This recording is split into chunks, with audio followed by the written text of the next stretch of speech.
strategic thinking isn't a luxury to put off for that some eventual day down the line when things slow down and the world is perfect. It's the difference between building the business that serves you versus the one that owns you. And, Gwen, you're the one who always says that, the successful business owners aren't always the ones with their nose to the grindstone who never look up for air. They're the ones who are actually spending some time to look around and pay attention to what comes next. Are you feeling overwhelmed, stuck, or uncertain about how to grow your business without sacrificing what really matters most? Welcome to The Business You Really Want, the show for women ready to build a sustainable, fully aligned business. Aligned with what, you ask? You, your values, your life. Seriously, it is possible. I'm Tonya Kubo, and along with business advisor extraordinaire Gwen Bortner, we're here to show you how.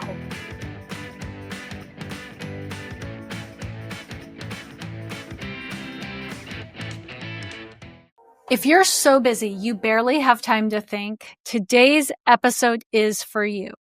My name is Tonya Kubo, and I am here today, as always, with Everyday Effectiveness founder Gwen Bortner to talk about one of the biggest challenges facing modern business owners. It's not the economy, it's not regulations, it's not policy. It's time. But more importantly, it's time spent thinking strategically on the business. Now, Gwen, during our recent podcast anniversary series of episodes 53 through 56, for those of you who are new listeners, something kept bubbling up in our conversations as really just talking about the vital role that strategic thinking plays in a business's success and how the best person to do that work, the founder or CEO, often isn't doing it. Why do you think that is? Because there's so much else to do. And all of those other things like check off a box of some sort. And I don't know about you, but I love the check box, man. It just feels so, talk about a dopamine hit, right? It's the dopamine hit. Mm-hmm. It's all of those things. And combine that with thinking time feels like not working. Yes, it does not feel like work. Right. Put those two things together and, there's no surprise that it's not high on people's lists. Yeah. Well, and in the past, you've said something that I've always thought was interesting. I've heard you say this to clients before, is that women especially equate being busy with being productive. Well, and I think women extra, but it really is very much a societal thing that if we're not actively doing something, that we're not productive, which of course is not true. It's not even close to true, but it feels that way. And part of that, if you're old like I am, your parents' generation was all about hard work, right? And you need to be a hard worker and you need to be a good worker. And that really was about activity. Being a good thinker was important, but only so that you could do more work more effectively. Yeah. Yeah. Right? Well, it's like you said. And I think we've shifted some over time, but there's still that whole Puritan work ethic, all of that is still, well into our whole systemic lives, right? Yeah. Well, old habits die hard. Right. Like, that's just a fact. And, the points you made, though, right, is, strategic thinking tends to produce ideas, produces maybe some insight, might shift your thinking on what direction you should take, which aren't things that are easy to check off a list. And I'm younger than you, but I still remember a time where, in school, in my early career, you're always recognized and rewarded way more for output than you are on the thought process that got you to the output. Right. True. So I think that ends up creating a situation where if you're a business owner, over the age of 40, but maybe over the age of 35, you end up feeling guilty when you're spending time quietly thinking, strategizing, journaling, whatever, because you're thinking like, well, what I should be doing right now is serving my clients. I should be making sales. I should be fixing problems, right? That is all tangible, good dopamine hit stuff versus thinking, what is the offer that I should cut in order to get to where I want to be next year? Or thinking, what do I really want out of my business in the next 5 years? And how do I want to get that? Yep. So I think there's something else though. And that is, I'm not sure the average person, or at least the average business owner, actually knows what strategic thinking is and what it isn't. I think a lot of people view what you or me would refer to as strategic thinking. They think of that as daydreaming. I hear this a lot. In fact, I had a conversation with a mutual client today where they labeled it as procrastinating. Oh, I'm just procrastinating. And I was just like, And they were thinking they were procrastinating, to avoid like the real work that needed to be done. And I'm like, no, you've got like some big decisions to make before you even know what the next right step is. Yeah, I think that there is this perception of that strategic thinking happens in this very quick, focused way. And that's not true, because strategic thinking really is looking at lots of options, considering what they all are, trying to anticipate the outcomes of what any one of those particular paths would be. And that's where we start getting strategic to say, I'm making a specific choice out of these 2, 3, 5, 12, doesn't matter how many options, with the anticipation of that's going to result in A, B, C, D, which is going to actually get me to, this point that I want to be. And that although I also understand I could choose option 2, but it's going to take more money, but it'll be less time.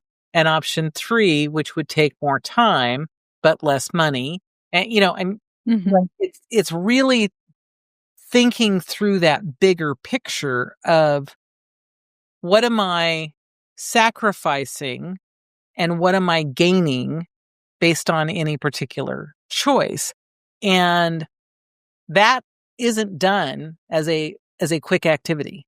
It's just not. And being able to get in a space to be able to do that for a lot of us is hard. Yeah. For some of us, it's easy. For some of us, it's a very easy process. Our brain gets there pretty quickly. But for others of us, it's hard. And, for a lot of my clients, part of the reason they work with me is we can have those strategic conversations, and they know that we will take time to have the strategic conversation. Right. Right. It's a way that helps make sure that it actually gets done. Well, and that's part of the work, right? Is because strategic thinking is really just intentional time spent pulling yourself out of the weeds to examine your business. And so, in the case of you working with clients, right? You've created the space for them, right? This is the hour we have. We're protecting the time, and this is what we're going to do there. And then, of course, the nice thing is when you're doing it with somebody else, you can't talk yourself out of the productivity of it. You can't talk yourself into, actually, it would be better right now. It would be better right now for me to make my grocery list. It would be better right now for me to Get meal caught up plan on for email. next week. Yeah. Catch up on email, double check my invoices, all of those things that make us feel really good. Oh, I know. We should post some stuff to social media. That's what we should do right now. Right? They can't do that when they're, face to face with you, because you're like, well, first of all, they wouldn't, because that would be rude. But second, if they tried, if they said, what I should do right now, you would say, actually, no, the time and the space is for this. I'm curious, in your experience, like, could you give us some examples of strategic thinking? Because talked a little bit about what it's not, talked at a high level about what it is. But I kind of think some people don't actually know what they should be doing. So I'll give you one and then you can kind of build off mine. Okay. I think for me, when I'm doing that in my own business, the first thing I'm looking at is, out of everything I'm doing, what's working and what is draining my resources, or what feels like a lot of work but not a lot of payoff. So I think it's a combination of always asking yourself what I'm going to call harder questions. They aren't necessarily hard questions, but they're harder questions that don't just have a super easy yes, no, very quick kind of thing. Mhm. Because the question you just asked could be a strategic question, or it could be a not strategic question, right? Because if you know that this thing is not selling, it takes a ton to do, it's like, I'm going to ask myself the strategic question, and instantly you know what the answer is. It's like, that's not actually a strategic question. That's just confirming the strategy you've already decided some other time ago, and now it becomes a tactical question to say, how do I get rid of it? Right? If the answer is easy, it's probably not strategic. Right? Because to me, it's about considering options. And when there's options, the answer's not easy. Right? So, like I said, the same question could be highly strategic, where it's, so I've got these 3 offers and they all fundamentally have about the same profit margin. I like them all for different reasons. This one may produce more money, but this one's easier to sell. That's when it becomes a strategic question. And part of it is, and do I actually need to get rid of any of them? Or do I not? Right? Do I need to consolidate them? Do I need to reframe them? When the question gets more complicated, it tends to be a more strategic question because it's not an easy answer. Right? But part of the strategy has to be, how is this, also is only strategic if it's saying, and how is this going to affect my future? Right? If I cut offer X, how does that affect the future? Does that leave a hole in my offerings? Or does it make an opening for this other offer that I want to put in? Right? Is the hole a good hole, or is the hole a bad hole? Fair. Right? These are the more strategic kind of questions that we're wanting to start to ask, and to be able to live in the ambiguity of it. Right? That's when we're starting to get into the strategy part, is I'm willing to live into the ambiguity of this. I was just having a conversation with one of our clients earlier today, and we were talking about, and you and I talk about this a lot. I don't think we've actually said this on the podcast, but we often get caught looking back at decisions we've made, and we will say, yeah, if I would have done this other thing, it would have been better. And, my answer is, we absolutely never possibly know that whether or not it would have been better. We only know it would have been different. Right. Right. There are lots of things that would strongly imply that it would have been better. And if we're looking at, likelihoods and percentages, maybe the better percentage is very high. But there's other things, back to the whole context matters, even in this, that there's other little tiny details that we don't know, right? And so, you and I, let's say, were raised at the exact same time, that exact same school, did all the same things, you were best friends, blah, blah, blah, blah, blah. And then you choose X and I choose Y, and somehow your life looks so much better than mine, right? Well, if I would have chosen X, then my life would have been better too. Well, no, it would have been different. Right? And to me, that's part of the strategy, is when you're thinking strategically, we aren't getting as wound up in better or worse, but the how and the why. Right? Yeah. We made this choice. It had this outcome. We expected it to have this other outcome, which wasn't. what were the variables that we weren't able to plan for Mm-hmm. or that we weren't aware of that we should be planning for, right? And the more that we do that, then the better we start getting at strategy because we start thinking more and more and more about the variables. Yeah. So, I mean, I think that's a really good sort of summary of what strategic thinking is, isn't, and how to start doing it for yourself. What do you think we lose when we skip that strategic time? I mean, you've seen this as well as I do, where people are like, I don't have time to think. And I've seen you ask clients or prospective clients those questions, and they've just kind of wanted to kick the can down the road a bit, after this big deadline, after this event, I'll circle back to that. What's the cost trade-off on that when you're putting it off? Well, the first thing is tomorrow never comes, right? We never actually achieve tomorrow. And I think the cost is that we miss opportunities because we're in a reactive mode instead of a proactive mode. Mm-hmm. Right? So not that we shouldn't be reactive because there's a certain, I've had people like, oh, being reactive is bad. It's like, no. You actually being reactive is also a very important skill because things will happen and we need to be able to make choices in a very short period of time. To me, that is very much a reactive kind of mode. But when everything's reactive, then we are being pulled by the ocean currents instead of deciding on our destination. Right. Right. And so, and I've seen it with different clients who are much more strategic in their thinking, and they typically seem to have way more opportunities than the clients who are less strategic in their thinking. Mm-hmm. Now, my belief is the number of opportunities are exactly the same. Yeah. But it's whether or not they have capacity to consider the opportunity, see the opportunity for what it is, evaluate it to choose yes or no, not saying that, we're taking every opportunity, right? As opposed to those that are reacting, by the time that they get to the opportunity, they have usually eliminated so many other possibilities that it's not a choice of yes or no. It's going to be obviously yes or no.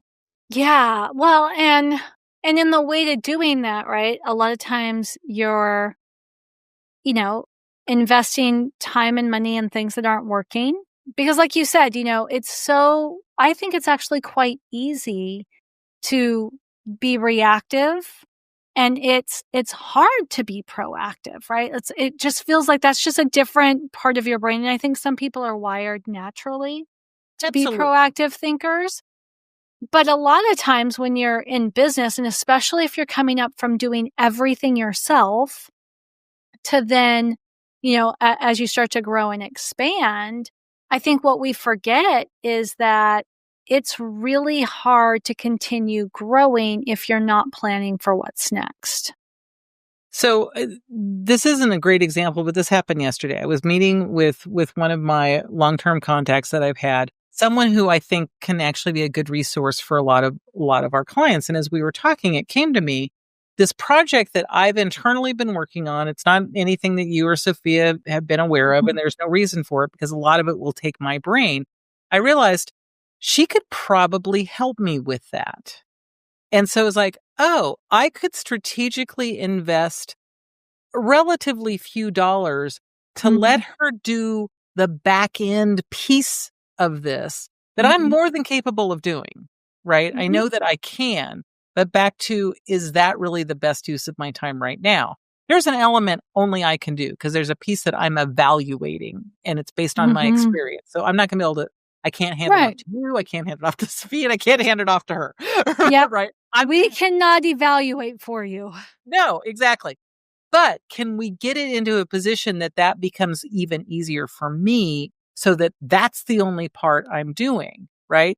And so instead of just reacting to the problem, I started thinking strategically about it. Now, part of the strategy of this is I will then have also worked with her So when I'm making that recommendation, I can talk about what it's like to work with her.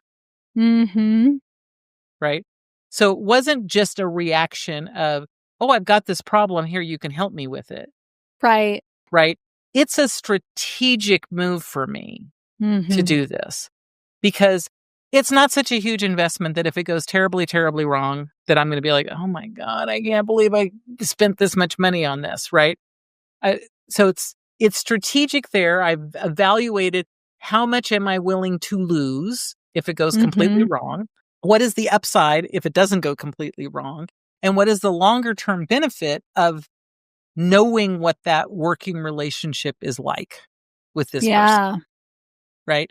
So strategy could be seen as a tactic, but really as a strategy because there was way more thought into why I asked her about doing this project. Oh, that's such a good example. And I mean, that also helps move kind of to a different aspect of this conversation, because what I was going to ask is, before you gave us that example, is, how can we as business owners make strategic thinking feel like legitimate work? But I mean, you just gave a prime example of how you legitimized this process of strategic thinking here. What else though? Because I'm trying to think of, like, I'm imagining the listener here who's really struggling with this is the listener here who is really caught up in a very strong work ethic, really strong work ethic. I don't think it's so much a mindset issue in that they feel like they can't delegate to others because they think they're too good for the work. It's not that. It's really, they've got a super strong work ethic and strategic thinking doesn't feel like legitimate work.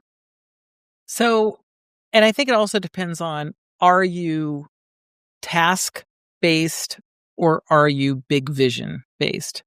So technically, when I test on any of those, I test under the big vision side, but like just barely. Right. And so I'm really a task-based person. Right. I don't know how I would evaluate my own work ethic. I used to always say, I use laziness to my advantage. That's how I always consider how I became very effective. But I am task-based. And for me, this thinking time is actually exceedingly hard for me as well. So one of the tricks that I have used is to say, instead of making it a big thing, start by making it a small thing. So that you don't feel like, well, that's 2 hours that I'll never get back out of my life. Right. Right? Because it can feel that way, especially early on, until you start seeing where the benefit is. But the other is, if you can learn to think strategically in small amounts, it allows you to be strategically on the fly, like I was yesterday. I did not go into that call with this strategic thought process at all. It came as part of the conversation in the process that I was able to jump to a strategic approach when I saw an opportunity for that to be able to be open. And so not having to have everything just so to be in my strategic mindset, I think is also a key for it. So one of the first things is think small. And the think small can be journaling, right? There are a number of different, examples. People have talked about doing daily pages. Daily pages can be a strategic process. My friend Mark Levy talked about, wrote a book called Accidental Genius, which is another kind of version of daily pages, but it's basically just writing to get your mind out of the minutia and into the other. But it's often inspired by a question. Another book that is an interesting book is called The Road Less Stupid. It's a little more patriarchal than I would potentially like, but at the same point, the points are valid, which is, almost anything that you regret was a decision looking back that it's like, oh yeah, that was not the best decision given the information I have now. Now, sometimes that wasn't the information you had then, right? But he talks about taking time to think, that if you actually have a list of thinking questions. And both he and Mark kind of approach this from similar aspects, which is sometimes it's asking the obvious question, like, what is my best mix of product given the product that I have now and the value and all of those things. But sometimes it's asking the not obvious question or the opposite question, which is, I hate all of my products. What, even though that may not be true, what should I build today? Right? Or what are the things that I really hate about my products? Because we usually don't think about the things that we hate about our products. We think about the things we love about our products. But that gets our mind into a different space. Right? And I think that's the key for the strategic thinking. Can we get our mind into a different space? Our friend Nick Peterson uses the term open loops. And the idea of open loop, and this is, I think, part of the reason we struggle with strategy is really Nick's open loop concept, is we have been taught as part of our upbringing in the school that there is an answer and that the important thing is to know what the answer is. Instead of allowing lots of answers to come and to figure out which one is best. Yeah. The open loops thing is hard. Oh, it's right? terribly hard. Oh, and I suck at it. Just FYI. I mean, like, I'm having to train myself really, really hard, and I'm really paying a lot of attention to it because I was an excellent student. Right. Excellent student. Always had the answer. Open loops is about not having the answer. Man, it is so counterintuitive. Yeah. But I also find it very valuable. And this is one where I can say, because I am somebody, I see your calendar, right? We organizationally practice the same accountability process that we walk our clients through. And, so I see that recently, because you've been working on some bigger things, that you have actually blocked time in your calendar, like it's a meeting, for strategic thinking, to think about some of these like bigger projects, bigger visions. But ask me how many times I hold to it. Okay, I was going to get there. Right. So you schedule, because it is I wanted to kind of just illustrate what you mean when you say that you're bad at it, you're getting better at it, right? Right. Is because, the first step was to block the time, because there was a time when you're like, oh, I got to do this thing and I need to think about this thing. And it wasn't happening. Then you're like, Tonya, you got to hold me accountable to this. And I'm like, how would I do that? Right? How do I hold you accountable to the statement, I have to do this thing? And so then you started blocking it in your calendar. And so I'm like, yeah, look at Gwen there. She's got these nice 2-hour blocks. Go her. And then, we have a documentation process that's part of our weekly accountability. And it was in that process that you were like, yeah, I'm not protecting that time. One of the things that I need to do now that I'm setting aside the time, I'm hyper aware of how much of that time is not being spent doing that thing. And so then you actually gave me something actionable that I could hold you accountable to, which is now I have learned that I do have to check in. Like, okay, so supposedly you had 10 hours of strategic thinking time this week. How'd that go? Or when I say, oh, well, I don't want to bump into your block here. And you're like, oh, because I haven't bumped anything else into that block this week, Tonya. Mwahaha. But that accountability process we also go through is every week you're able to keep a record of what has come up during that strategic time when you have taken advantage of it, what has gotten in the way, and you are getting better at it every single week. Well, right. And it is about making choices and trade-offs for it. Because sometimes it's like, yep, I've just got too many other detail-y things that need to be done, and I need that block of time to get that work done.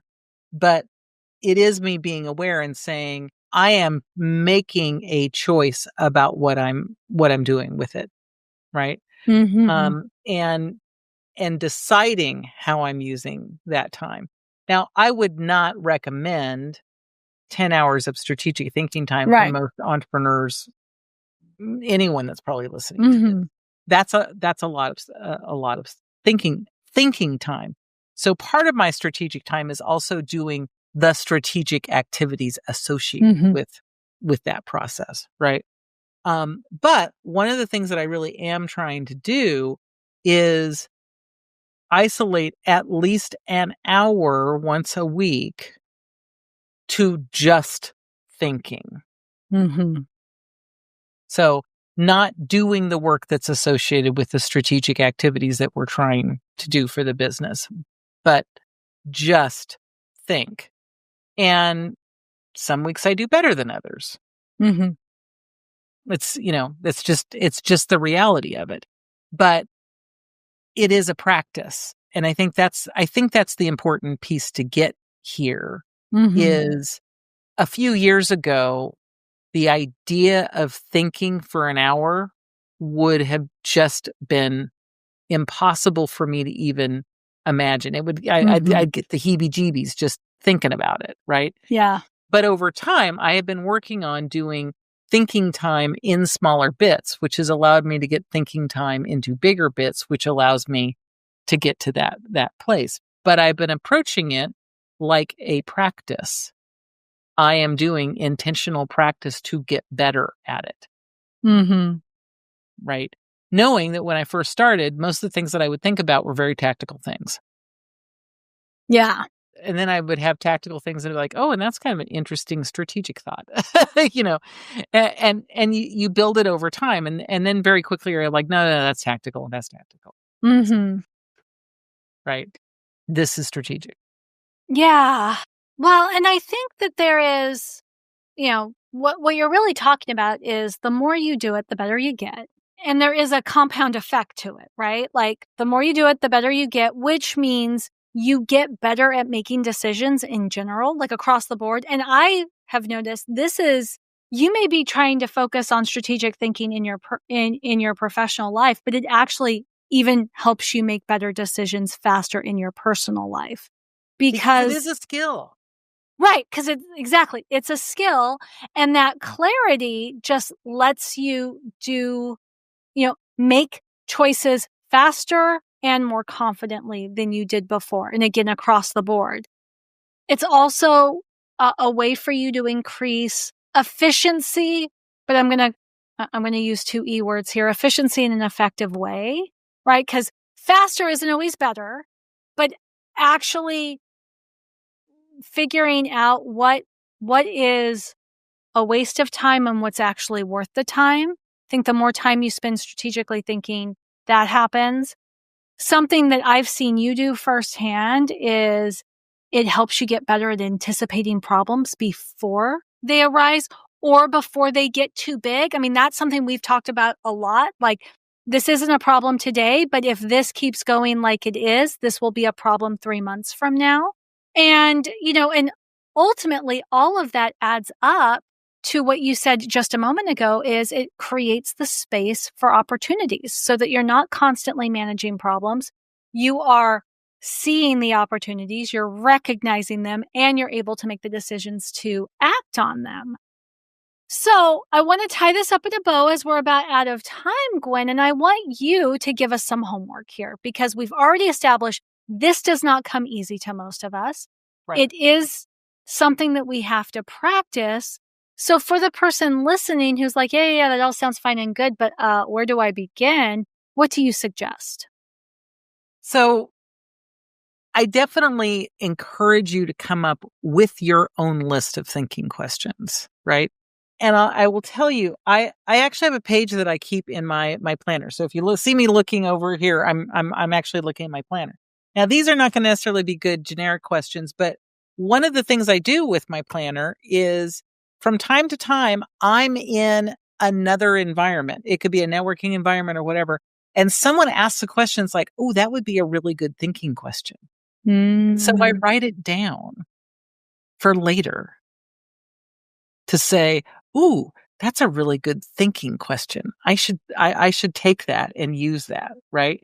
And so for an example of that, where I got a thinking question from another conversation, not saying this is your best one, but as an example of that, the question that I wrote down was, what would I tell myself as a business coach to 10x my business today? Okay. Now, I'm not saying that's a great question for everybody, because not everybody may want to 10x their business, right? But the question about asking about 10xing your business, it eliminates a whole lot of other things, right? And so even if you don't want to 10x, asking yourself the question will also help you focus. Like, what are the things that I can do that are highly profitable, that will, really grow things, will do the things that I want? So that's an example. But I got that question from somebody else, and very conveniently quickly wrote it down so that I had that, right? Here's another one that I think is a really good thinking question. How would I start today if I had all of the knowledge and experience, but none of the baggage? Ooh. Right? So I know everything I know. I have all of the experience, but I have no debt, no employees, no offer, no, no, nothing. What would I do today? Right? That's a big thinking question. Doesn't mean you need to take action on any of the ideas that you come up with at all. Right? And I think that's the important piece, is we think that if we're investing in thinking, then whatever comes out of the thinking we have to do, but not necessarily. This is back to the open loop piece. Sometimes it's like, oh, that gave me a thought that I'm going to leave as an open loop, not just start figuring out how do I implement it, what do I do, blah, blah, blah, blah, blah, but leave it as the open loop to then come back to and say, oh, I don't really want to do X, but I could do Y, which is kind of like X, but a little bit different. And that's where we can start getting into the strategy, seeing the opportunities, doing some of the other things. Another similar kind of question, but on the opposite side, is what are the things that I hate about my top 3 competitors? What do my top 3 competitors do that I hate? Right? Because that helps you get a clarity about what are the things that are actually important to you. Things that you hate have really strong emotions associated with them. And so then as you look at that list, you're just like, okay, so what's the opposite of that? What's the opposite of that? What's the opposite of that? Right? I mean, so these are 3 examples. They are not necessarily the best examples, in the world. It really is about asking yourself, tough questions. I will say both Accidental Genius and The Road Less Stupid have a lot of examples of good thinking questions, of really good thinking questions. These days, you can probably put the prompt into, AI and come up with a whole bunch of really interesting thinking questions. Don't ask AI to answer them. Do not That's ask not doing the AI thinking to think for you. So Gwen, with these questions, so you gave us 3 really good ones. But back to, this is a person who either isn't doing it at all, maybe not doing enough of it, or not doing it consistently. How much time do you think they should set aside as their non-negotiable for strategic thinking? 5 minutes. 5 minutes a day, 5 minutes an hour, 5 minutes once a week? 5 minutes a day. 5 minutes a day. As a starter. Okay. And that's actually how I started with my thinking questions. I would actually I would give myself a question in a journal, and I would set my watch for 5 minutes, and I would start writing. This is Mark Levy's method in Accidental Genius, is you write the entire time, even if you have nothing to write. You say, I have nothing else that I can think about to write about. Like you write the entire time, even when it's completely useless and stupid. and you just keep writing, because at some point the mind will kick back in, and you'll have more and more things to write. But my thing was, I would write for 5 minutes. I absolutely positively would write for 5 minutes. And then once a week, I would go back and look at what I read, what I wrote. Okay. I didn't evaluate it then. I just let it go. And so once a week, my 5 minutes was reading what I wrote the previous weeks and making my own notes out of it. Mm. Right? And saying, oh, this was a really interesting idea. Or that made me come up with another good thinking question, for another session.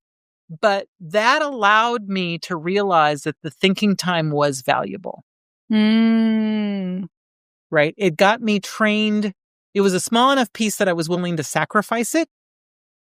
Right? But it got me trained to see where the thinking time was valuable. And after I'd done it enough, I was okay with saying, no, I'm going to actually set aside 30 minutes or an hour because I see where the value is. Not necessarily doing the same exercise in the same way going forward, but it allowed me to start seeing where that was valuable.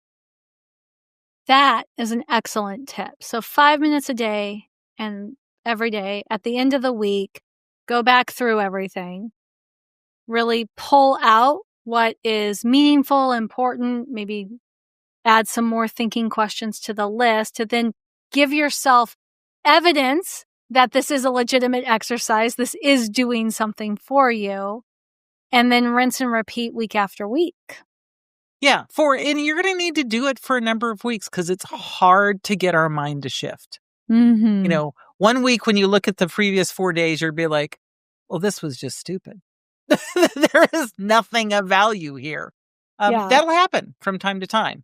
And it's one of the things that Mark points out in his book is I'm not saying that when you sit down to write, you will have your genius thought, but if you do it consistently, you will have your genius thought. Yeah.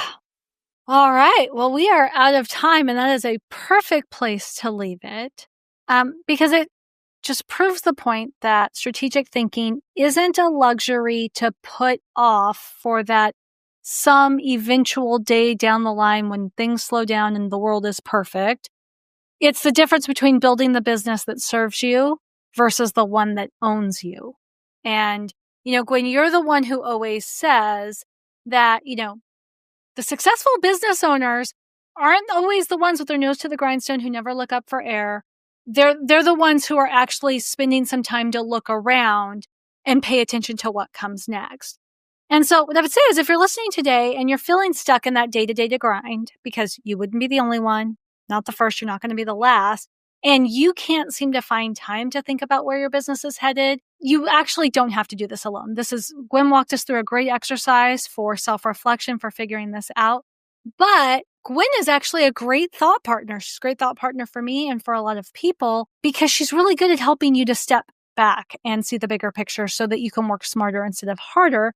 And we actually have a handy dandy, fresh way to schedule an appointment directly with Gwen. You can go to everydayeffectiveness.com/clarity and you can book a short session so that you can get Gwen's eyes into what's going on, maybe some examination of those open loops, and start creating the space you need to actually run your business instead of surviving it.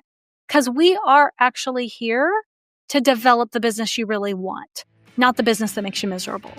Thanks for tuning in to The Business You Really Want with Gwen Bortner. I'm Tonya Kubo, reminding you that sustainable success is within reach. Make sure to subscribe to the show and visit thebusinessyoureallyWant.com for more resources. Until next time, keep dreaming big and acting with intention.